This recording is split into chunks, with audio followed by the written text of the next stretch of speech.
Chicken Pallipalayam செய்கிற டைப்லேயே காளான் வச்சு ட்ரை பண்ணியிருந்தேங்க. ரொம்ப சூப்பராக இருந்துச்சு. அதுக்கு காளான் நல்லா வாஷ் பண்ணிவிட்டு இது போல் கட் பண்ணி எடுத்துக்கலாங்க. எண்ணெயில் கடுகு பொரிஞ்சது ஒரு கைப்பிடி அளவுக்கு சின்ன வெங்காயம், கருவேப்பிலை, கூடவே வரமிளகா போட்டுக்கலாங்க. இது நல்லா வரமிளகா தான் நல்லா ஃப்ளேவர் கொடுக்கும். பள்ளிப்பாளையம்னாவே இதுதான் போடுவாங்க.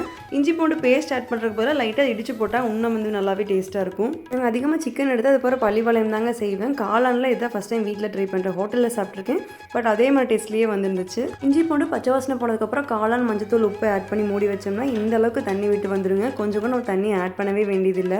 இது கூடவே நான் ஃப்ளேவருக்காக கொஞ்சமாக வீட்டில் அரைச்சி அந்த கறி மிளகாத்தூள் இருக்கும் இல்லைங்க, அது போடுறேன்.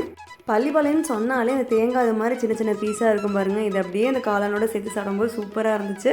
நல்லா வெந்ததுக்கப்புறம் இது போல் கொத்தமல்லி போட்டு இறக்கிடலாங்க. இந்த காளான் பள்ளிப்பாளையம் பார்த்தீங்கன்னா ரொட்டி, நான், சப்பாத்தின்னு எல்லாத்துக்குமே சைட் டிஷ்ஷாக சூப்பராக இருக்கும். ஒயிட் ரைஸ் கூட நல்லா இருந்துச்சுங்க. அந்த தண்ணியெல்லாம் நல்லா வற்றி வரும்போது தேங்காயில் வந்து நல்லா ஃப்ளேவர் ஏறிடுங்க. எல்லாம் காளானை விட தேங்காய் தான் வேணும்னு சொல்லி தேடி தேடி எடுத்து சாப்பிட்டோம். அவ்வளோ சூப்பராக இருந்தது. எனக்கு காளான் யூஸ் பண்ணி என்ன ரெசிபி செஞ்சாலுமே ரொம்ப பிடிக்குங்க. உங்களுக்கு காளானில் பிடிச்ச ரெசிபி என்னென்னு கமெண்ட்டில் சொல்லுங்கள். காளான் பிரியாணி ரெசிபி வேணும்னா சேனல் நேம் கீழே லிங்க் கொடுத்துருக்கேன், பாருங்கள். பாய்.